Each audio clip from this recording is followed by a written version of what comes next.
Hey everyone, welcome back to my channel. Today let's talk about all the series that I plan on starting this year.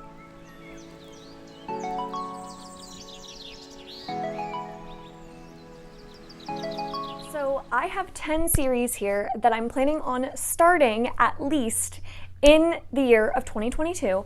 Not that I plan on finishing all of these series, some of them are quite long, but I definitely want to at least start all of these. So I tried to limit it to 10, and I had a couple rules in place when picking out these series. One, it has to be a series that's already complete so that I can actually complete it if I want to. Two, it had to be a series that I already owned. I have a lot of first books in series on my shelves, so I'm trying to get through a lot of the owned books that I have before buying new ones to start. And the last kind of condition around these series is it just had to be longer than a 2-book series.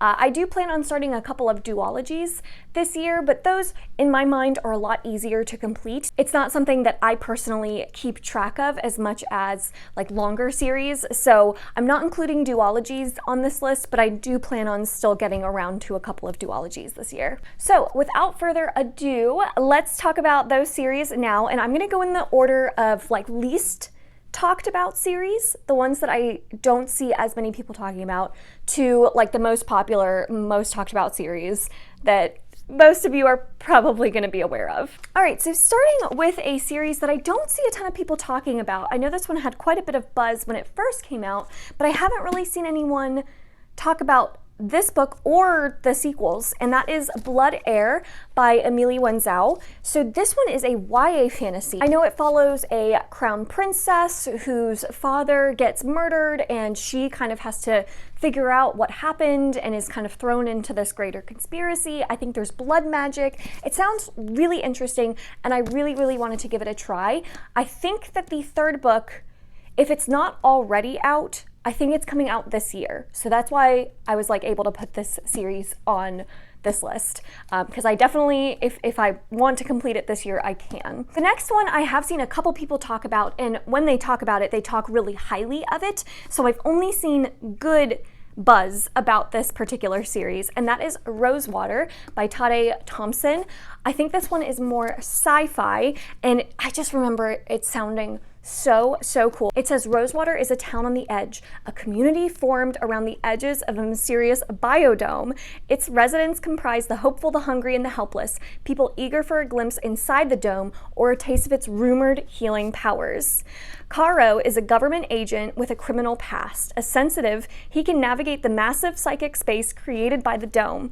But when something within the dome begins killing off other sensitives, Caro must defy his masters to avert a horrifying future.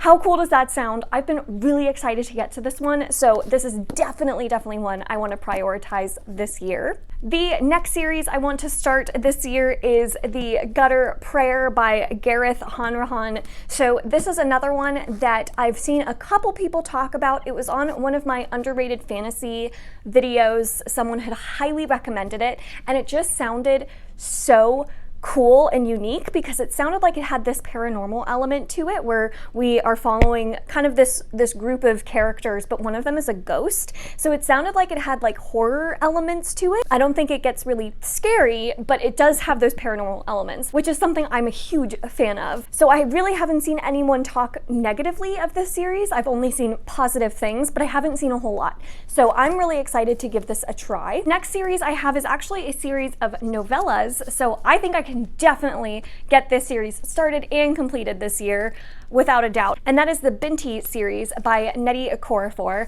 I have seen quite a lot of people talk about this and love it, so I'm really excited to check it out. I don't know much about it, and I kind of want to keep it that way because it's a novella. I feel like if I know anything, it'll give some of it away. So I like going into novellas relatively blind. I just know that people I trust in the community have loved this series, and I've been wanting to check out Nnedi Okorafor's writing to see if it's for me, so I'm really excited to give this one a try and see how I like this trilogy of novellas. The next series I have is another YA fantasy, and the only reason it's not higher on this list of like popularity is because I think it's older. I think it was really popular when it first came out, but just because it's been a long time since it first came out. I don't think this is talked about anymore, but I really want to get to it. And it's The Demon King by Cinda Williams Chima.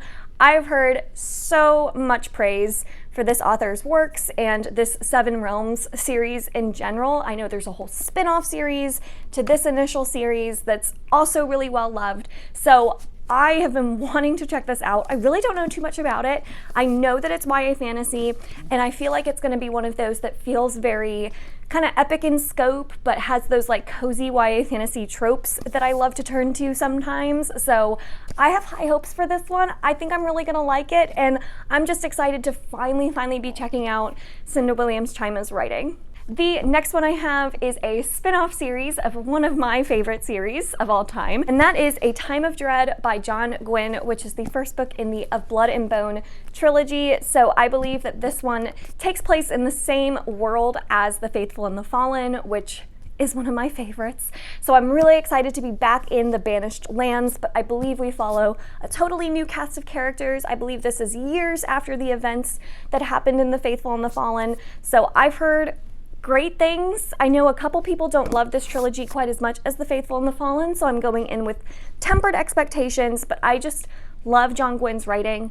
I love his character work, and I love this world. I feel like it's going to be really good to just dive back into it and hopefully get to this trilogy and finish it out before getting to his newest release, A Shadow of the Gods. I know that one's not in the same series, but I really wanted to read this trilogy first before starting his newer series. Hopefully I love this like I loved The Faithful and the Fallen. All right, the next one I have is one that comes highly recommended from one of my good friends here, Ninth Reign by Jen Williams. I think you can guess who recommended this one to me. It was, of course, Elliot Brooks.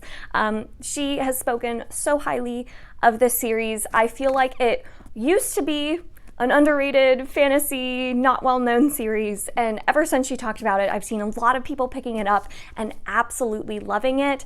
It apparently has unique world building, it has really cool character work.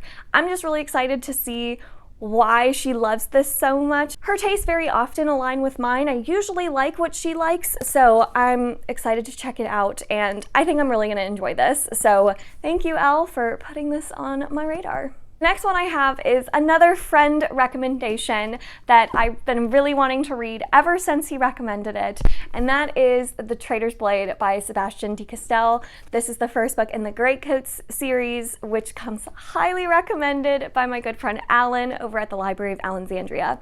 He loves this series so much. It has some of his favorite characters in it. Apparently it's just this swashbuckling, fun fantasy that also tackles some heavier things, but overall is just so much fun to escape into this world and follow these great characters who are on the quest for justice. And that just sounds like something that I'm really going to enjoy.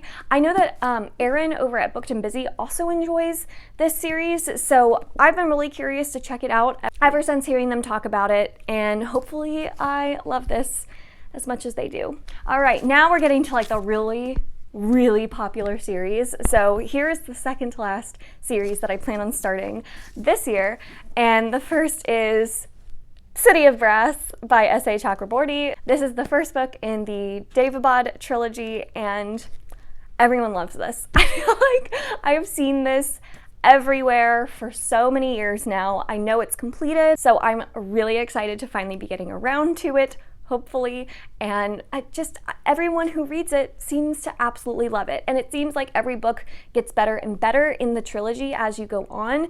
Apparently the characters are great, apparently the world building and the magic is really cool, so I'm really excited to check this one out. I have been wanting to check it out for a while now, and just wanting to know what the hype is all about, because so many of you love it, and I want to be in on that. I want to know why.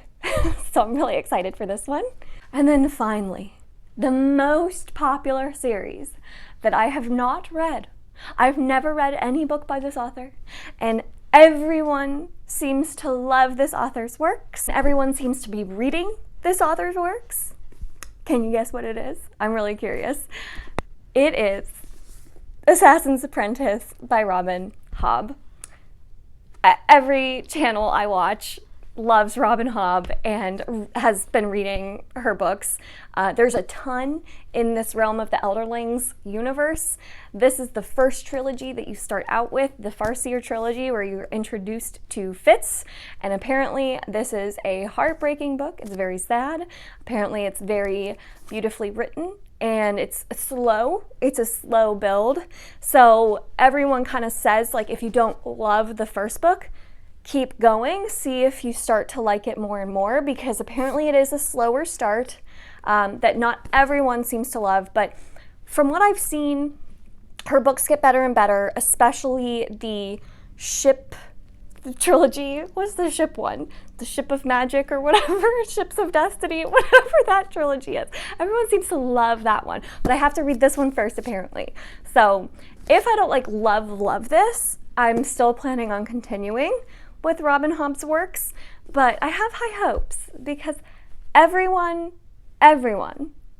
seems to be reading Robin Hobb right now and loving her. So I want to get in on that. I want to be a part of the Robin Hobb love. I want to understand it. So here we go. I am finally dipping my toes into the realm of the Elderlings. Those are the 10 series that I plan on at least starting this year. Did you see any on this list that you've read before, and what did you think of them? I would love to know, so leave those comments down below. Thank you all so much for watching this video. If you enjoyed it, make sure to give it a thumbs up, subscribe if you'd like to, and I will see you all in my next one.